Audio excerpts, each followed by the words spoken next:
नमस्कार दोस्तों, आपका बहुत बहुत स्वागत है आपके अपने चैनल फैक्ट जिला में। दोस्तों, आज की वीडियो शुरू करने से पहले मैं आपसे एक क्वेश्चन पूछना चाहता हूँ। सबसे पहले आप मुझे ये बताइए कि एक व्यक्ति कितने विषयों में श्रेष्ठ हो सकता है।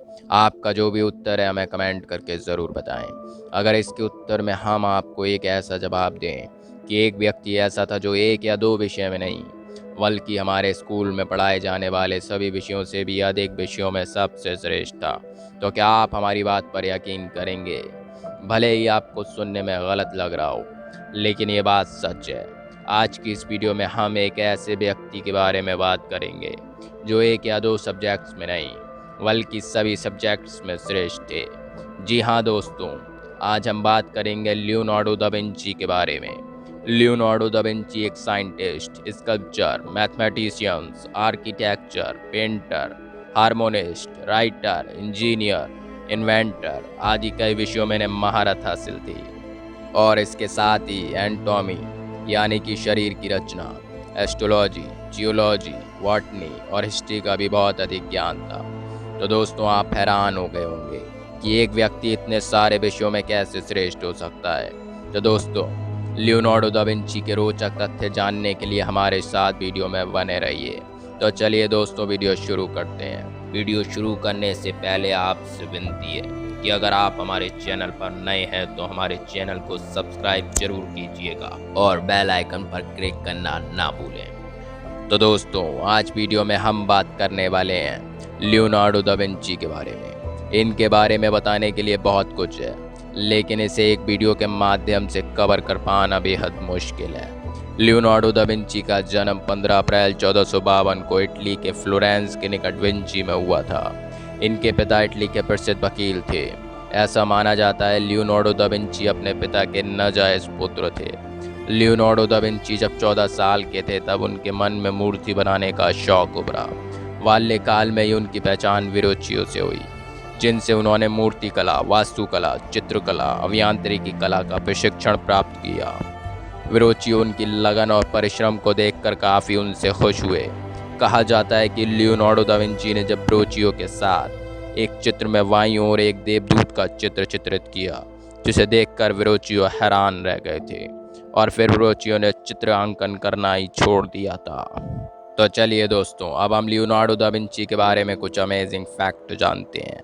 फैक्ट नंबर 1, जैसा कि दोस्तों मैं आपको पहले ही बता चुका हूँ कि लियोनार्डो दा विंची एक scientist, sculpture, mathematicians, architecture, painter, harmonist, writer, engineer, inventor आदि कई विषयों में इन्हें महारत हासिल थी।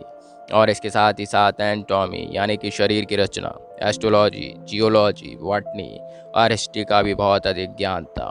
तो दोस्तों, अब मैं जो आपको बात बताने वाला हूँ उसे सुनकर आप हैरान रह जाएंगे। आपको लगता होगा कि जो व्यक्ति इतने सारे विषयों में श्रेष्ठ होगा वो अपने स्कूल में क्लास के टॉपर रहते होंगे। तो दोस्तों, ऐसा बिल्कुल भी नहीं है, क्योंकि लियोनार्डो दा विंची अपनी लाइफ में कभी स्कूल गए ही नहीं थे। सिर्फ उन्होंने पेंटिंग की ही शिक्षा ली थी। क्यों दोस्तों, है ना ये हैरान करने वाली बात। फैक्ट नंबर 2, दोस्तों अब मैं आपको जो बताने वाला हूँ उसे सुनकर आपको यकीन नहीं होगा, पर वास्तव में ये सच है। लियोनार्डो दा विंची ने कुछ ऐसी चीज़ों का आविष्कार सन 1400 ईस्वी के अंत में और 1500 ईस्वी के शुरुआत में ही किया था। दरअसल उन्होंने सबसे पहले पैराशूट, हेलीकॉप्टर, एरोप्लेन के स्केच तैयार किए थे। उन्होंने सबसे पहले रिपीटिंग राइफल और टैंक भी डिज़ाइन किए थे। इतना ही काफ़ी नहीं है, उन्होंने सबसे पहले झूलता पुल, पैडल बोट और motor car, musical instrument design किए थे। कॉन्टैक्ट लेंस का सुझाव सबसे पहले लियोनार्डो दा विंची ने ही दिया था। ये सुझाव उन्होंने सन 1504 ईस्वी में दिया था। Fact number 3, Leonardo da Vinci अपने दोनों हाथों से लिख सकते थे, लेकिन सबसे हैरानी वाली बात तो ये थी कि वो एक ही समय पर अपने एक हाथ से लिख लेते थे और दूसरे हाथ से पेंटिंग बना सकते थे। लियोनार्डो दा विंची शब्दों को उल्टे क्रम में आसानी से लिखते थे, यानी कि उनके शब्दों को पढ़ने के लिए हमें उनके नोट्स को शीशे के सामने रखकर शीशे में पढ़ना होता था। ऐसे शब्दों में लिखा करते थे जैसे हमारा लिखा हुआ शब्द शीशे में दिखाई देता है। और कहा जाता है वो ऐसा तब लिखते थे जब कोई सीक्रेट बात लिखनी हो, लेकिन हमें उनके ज़्यादातर नोट्स उल्टे क्रम में ही लिखे मिलते हैं। Fact number 4, Leonardo da Vinci पहले ऐसे इंसान थे जिन्होंने आसमान का नीला रंग होने का सही कारण बताया था। ऐसा इसलिए होता है क्योंकि हवा सूरज से आने वाली रोशनी को बिखेर देती है और नीले रंग में बाकी रंगों की तुलना में बिखरने की क्षमता अधिक होती है, इसलिए हमें दिन में आकाश का नीला रंग दिखाई देता है। Fact number 5, Leonardo da Vinci जानवरों से बहुत अधिक प्रेम करते थे और वे बाजार से पिंजरे वाले जानवरों को इसलिए खरीद लेते थे ताकि उन्हें आज़ाद कर सकें, और वे कट्टर शाकाहारी थे क्योंकि वे जानवरों से बहुत अधिक प्रेम करते थे। Fact number 6, Leonardo da Vinci के कई चित्र शरीर रचना विज्ञान से संबंधित थे। दोस्तों, अब मैं आपको जो बात बताने वाला हूँ उसे सुनकर आप हैरान रह जाएंगे। लियोनार्डो दा विंची को इंसानी शरीर की संरचना के चित्रण का इतना शौक था कि वो कब्र में गड़ी लाशों को कब्र से खोदकर बाहर निकालकर उन लाशों के अंगों को काट पीट कर उनके अंगों का चित्र बनाया करते थे, और उन्होंने मनुष्य के अंदरूनी और बाहरी अंगों के बिल्कुल स्पष्ट चित्र बनाए थे। फैक्ट नंबर 7, दोस्तों, आप सभी अपने घरों में कैंची का प्रयोग करते होंगे, लेकिन क्या आपको पता है कि कैंची का आविष्कार किसने किया था? जी हाँ दोस्तों, कैंची का आविष्कार लियोनार्डो दा विंची ने ही किया था। Fact number 8, Leonardo da Vinci की मोनालिसा और द लास्ट सपर दो सबसे प्रसिद्ध पेंटिंग है जिन्हें संसार में सबसे प्रसिद्ध पेंटिंगों में से एक माना जाता है।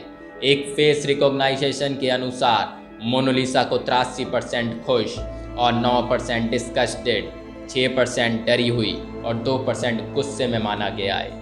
इस पेंटिंग की दाईं आंख की पुतली में लियोनार्डो दा विंची ने अपने हस्ताक्षर भी किए थे। लियोनार्डो दा विंची की सबसे प्रसिद्ध पेंटिंग मोनालिसा को 6 फुट मोटे बुलेट प्रूफ बैरियर के पीछे रखा गया है। गिनीज वर्ल्ड रिकॉर्ड के अनुसार मोनालिसा की पेंटिंग इतिहास में सबसे ज़्यादा इंश्योरेंस वैल्यू वाली पेंटिंग है। सन 1911 में पेरिस के लूव्रे म्यूजियम से चोरी होने के बाद ये सबसे ज़्यादा फेमस तस्वीर बन गई। साल 2015 में इस तस्वीर की कीमत 780 मिलियन US थी। फैक्ट नंबर 9, दोस्तों, लियोनार्डो दा विंची का कभी किसी महिला के साथ कोई संबंध नहीं था, यहाँ तक कि उन्होंने कभी शादी भी नहीं की। फैक्ट नंबर 10, किंग फ्रांसिस एक जो विंची के अच्छे दोस्त थे। लियोनार्डो ने 2 मई सन 1519 में इन्हीं की बाहों में दम तोड़ा, और लियोनार्डो दा विंची के अंतिम शब्द थे कि मैंने भगवान और मानवता को नाराज किया, मेरा काम उस गुणवत्ता तक नहीं पहुंचा जहां तक पहुंचना चाहिए था। दोस्तों, ये तो इनके कुछ फैक्ट थे, लेकिन क्या आपको पता है कि सन 1994 में बिल गेट्स ने लियोनार्डो दा विंची की किताब कोडेक्स लीसेस्टर को $30 मिलियन में ख़रीदा था, जिसके कुछ पन्नों को विंडोज़ 95 की स्क्रीन सेवर के रूप में प्रयोग किया था। और अंत में हम आपको लियोनार्डो दा विंची के कुछ प्रेरक कथन बताते हैं जो उनके द्वारा लिखे गए हैं। एक अच्छी तरह से बिताया दिन सुखद नींद लेकर आता है। सीखना कभी दिमाग को थकाता नहीं है। सबसे बड़ी खुशी समझने की खुशी है। काफ़ी समय पहले से मेरे ध्यान में ये बात है कि सफलता पाने वाले बैठकर चीज़ों के होने का इंतज़ार नहीं करते, वे बाहर जाते हैं और वे चीज़ें कर डालते हैं। मैं उनसे प्रेम करता हूँ जो मुसीबत में मुस्कुरा सके और संकट में शक्ति एकत्रित कर सके और जो आत्मचिंतन से साहसी बन सके। तो दोस्तों, आज की इस वीडियो में बस इतना ही। आशा करता हूँ आपको हमारी ये वीडियो पसंद आई होगी।